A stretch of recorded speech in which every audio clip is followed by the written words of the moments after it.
మా మమ్మీకి ఇంత కోపం వస్తుందని అస్సలు అనుకోలేదు. నాకు కూడా చాలా అంటే చాలా కోపం వచ్చింది.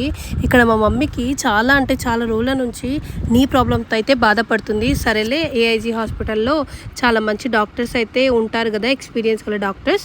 అక్కడెళ్ళి చూస్తే అసలు 1 ½ అవర్ అసలు జర్నీ చేసి వెళ్ళి చూస్తే అసలు ఏ డాక్టర్ అవైలబుల్‌గా లేరు. అంటే వేలకు వేలు ఫీజులు కట్టి కూడా అసలు డాక్టర్లు అవైలబుల్ లేకపోవడం ఏంటి అని అడిగితే, అంతే మేడం మినిమమ్ 1 మంత్ తర్వాతనే మీకు దొరుకుతుంది అని చెప్పి అలా మొఖం పైన చెప్పేస్తున్నారు. అసలేంటి నాకు అర్థం అవ్వట్లేదు. ఏమైనా ఫ్రీగా వచ్చామా? లేదు. చూడండి పాపం మా మమ్మీ ఎంత ఇబ్బంది పడిందో ఎస్కలేటర్ ఎక్కలేక ఇంక అక్కడే వెయిట్ చేసి ఇంకా నేను ఇంకా మా ఇద్దరు ఫ్రెండ్స్ అయితే బాగా తిరిగి అన్నీ కనుక్కొని అయితే రిటర్న్ వచ్చాము.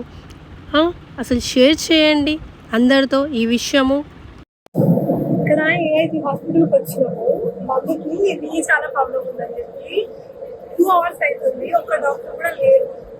ఏ డాక్టర్ అడిగినా కానీ ఆఫ్టర్ 2 months 2 days తర్వాత ఏకిదసలు నాకు అర్థమైతే असल हॉस्पिटलটা ভালো ছিল, দেখতে থেকে বহালি এসে আসা চালু হলো। এই হসপিটালটা কলকাতার মতো হয়ে গেছে, একদম চোর।